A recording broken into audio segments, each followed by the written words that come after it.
Well, hello. You are the founder of everything that's going on here. And is it always called She Got Next, or is that just this That year's was the theme? theme for this year. This is a theme, but it's Southern Black Girls and Women's Consortium. Yes.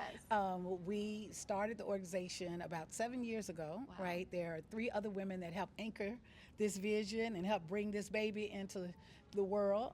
Felicia Lucky, who is the executive director of the Black Belt Community Foundation, Alice Easton Jenkins at the Fund for Southern Communities, and then Margot Miller, who's at the Appalachian Community Fund. And we wanted to get together, the four of us wanted to find a way really to get resources on the ground for Black girls and women.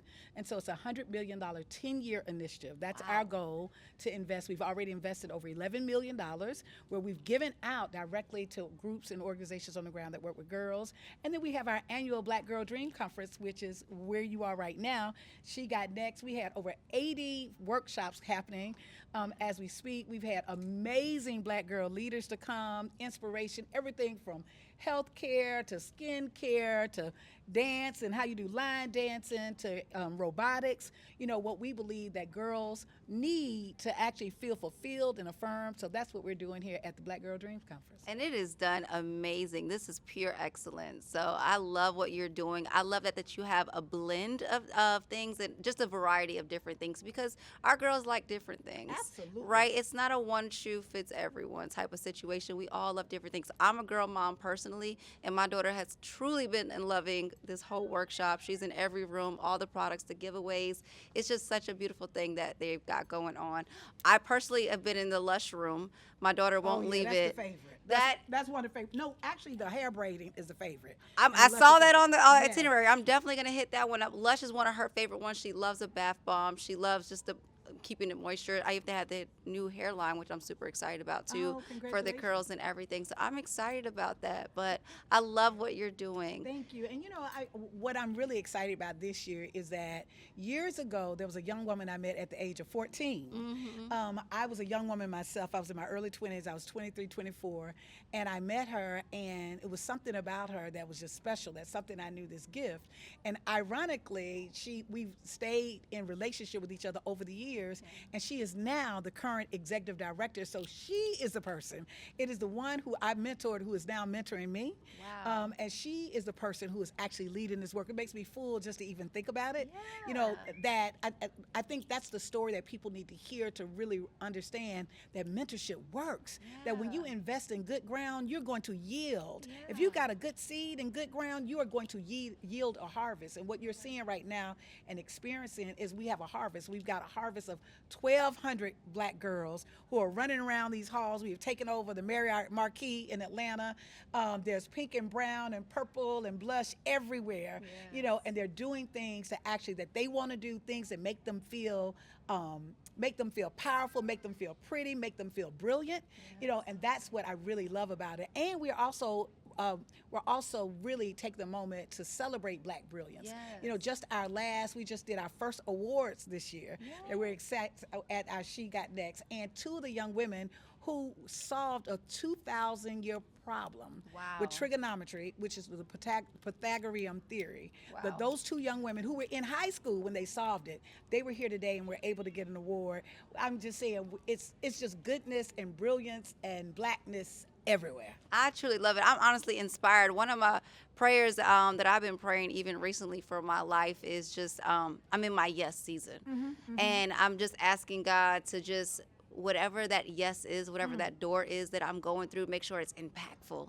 And to me, that's exactly what you're inspiring me for right now, to do everything that you've done and you're continuing to do for the community. It's impactful. It is, and sometimes we wait for other people to actually affirm us instead of saying yes to ourselves. Right. Sometimes the yes that someone else says, right, will make us stop or start when in fact the yes is in us. If God has created us and He's put something in you, if you align in that, can't nothing stop that. That's right. It doesn't matter if you got money, it doesn't matter if you got the support. This is a living witness. We had $0 right. when we created this, Yeah. but God gave me a vision that was so strong that I couldn't stop, and everything that we've needed is falling in place. Yeah. And it's interesting because it may not come in the timing that you want. You know, I wish that I had had these resources or been able to do this 40 years ago or 30 years ago, but this is the time. And so what's really interesting, kind of what you said, I think there's a couple of things we have to do. That if you have a vision, if you got a dream, right, that there's something to that. And you've got to trust and believe that God gave you the vision. He will give you the provision, 100%. right? And you have to follow that and trust that and invest in that dream. And so part of what you're seeing, as we started this work, we had two questions. Our first question, as we went to all 13 states, before we even started, we wanted to listen to people. And we went and convened girls and focus groups in all 13 states. And our two questions, the first question was, what is a black girl's dream? And the second question is, what's necessary for that dream to manifest, right? What's the environment? And the girls told us, they told us that they needed access to healthcare. They told us that they needed support. They told us that they needed mentorship, and they needed a space. They needed spaces. And so this is a space that we've created for black girls to dream and to dream big. We want them to be the girls to come here and say, I believe that I'm going to have the next platform that's going to replace Facebook. Yes, here, come That's here. right. That's We right. want them to say, I'm going to be the next entrepreneur, that not only I'm going to be in business to make money for myself, but I'm going to change the trajectory of my community, 100%. of my people. Yeah. That's where we want them to come here, where dreams are made. So that's what makes me happy. Every time I walk down this hall and I see black girls, I'm like, you a dream, baby.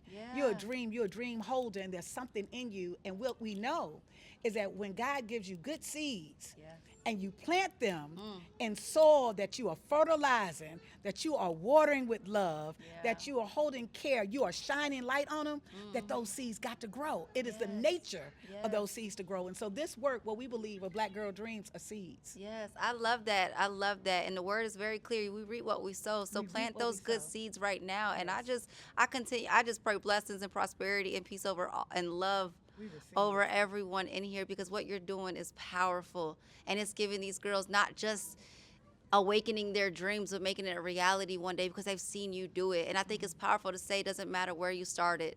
It's about where you're going. It is. And stay aligned. And we want black women Yeah. to also reclaim your girlhood. Period. And many of us are actually making decisions right now of something that happened to us when we were a girl. That's right. Right. Many of us are making decisions and seeing the world through the perspective of what somebody may have told us to either tear us down or to lift us up when we was a girl. So in this space, we're saying that we're celebrating the all of girlhood. Yes. We're creating space for the girls that are here in that age bracket, but we're also, will always be a Southern black girl. Yes. There's a girl in me that is intrigued and interested and exploratory and creative and innocent, right? I want to reclaim, I want to keep that part of me. And so with Southern black girls, while we really focus on girls between the ages of 12 and 27, Southern black girls can be 89. Southern black girls can be 54. Some of us Southern grew black up girls, really fast. We grew up really fast, and Yeah. we're saying in this moment, reclaim our girlhood. Yeah. Many of us, as I think about as a woman, I think of myself as I'm that Southern black girl. I'm that little brown girl. I'm also a grown woman, and I'm also a sage. And all three of those components of who I am, I take where I am, and I love take that. who I am. And so I'm hoping in this space that we're actually feeding into girls, but we also take the moment to actually reclaim and settle ourselves in our own girlhood and the celebration. And those things may have hurt or harmed or traumatized us.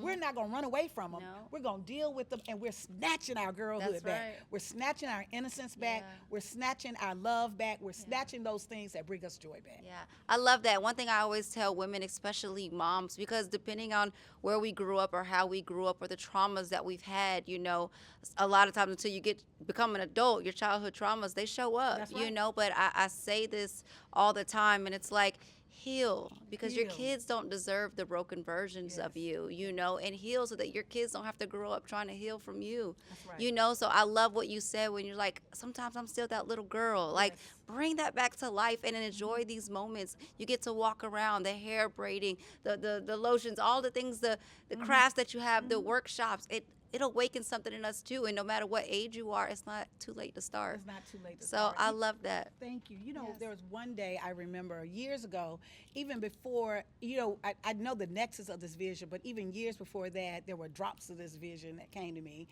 I remember one day I was being really, really hard on myself. And I was I was really being mean to myself. I was really in some ways like, all right, woman up. Like, take this happened to you, but go on about your business, right? And really what I realized is the little girl in me was broken.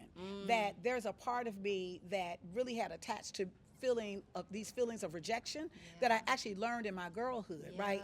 And so my way of dealing with it as an adult was get yourself together, and why are you worried about that? And I realized that I was actually being mean to my little girl. And I realized that the way I was treating myself is not the way that I would treat my daughter. That if my daughter came to me hurt, my daughter came to me feeling some sense of trauma, I would be patient with her. I might even take her to get ice cream. I might even love on her. But for some reason, I felt like the little girl in me, that I could continue to abuse her. She had to be tough, that she couldn't get no love. Get yourself together. And so I remember that experience, that even as I'm thinking about now, these little girls remind me to take care of my little girl. Oh, that's so good. These little girls remind me that I got to do some self-care. These little girls are a reminder to me of that when they're saying that somebody hurt their feelings, that I'm a grown woman, people hurt my feelings. People hurt my feelings with things that they say, things that they do to me, right? But as an adult, I feel like I'm just supposed to be bigger than that, right? But the truth of the matter is, hurt feelings are hurt feelings. Whether you're 5 or you're 50, at this age, what you do is you learn the skills, right? You learn the skills and what you need to actually be able to not run from the pain, but lean into it and let that pain transform you. So that's the journey that I'm on. I don't know, I have not necessarily mastered it yet. I love that, because I feel like that was for me. I've told my husband, I've been in survival mode most of my life. I said, but I just want to be soft now. And I'm still learning what that looks like for me, because when you've dealt with, when life has been so hard and you had to get it out the mud, sometimes you don't know how to turn that off. And even though physically you may not be in that same survival mode, mentally it's impactful. So to learn to release that, let that go, and heal that little girl daily is a choice. So I love that. So cute. And beauty and joy will always make us, it brings us happiness. 100%. So creating these spaces where there's beauty and where there's joy, that's why we do this. We want people to feel affirmed. We want girls to feel like they're loved. We want every single girl to walk out here and feel like she is princess. That's right. She is a princess, because she deserves that. We deserve that. I love that. Yeah.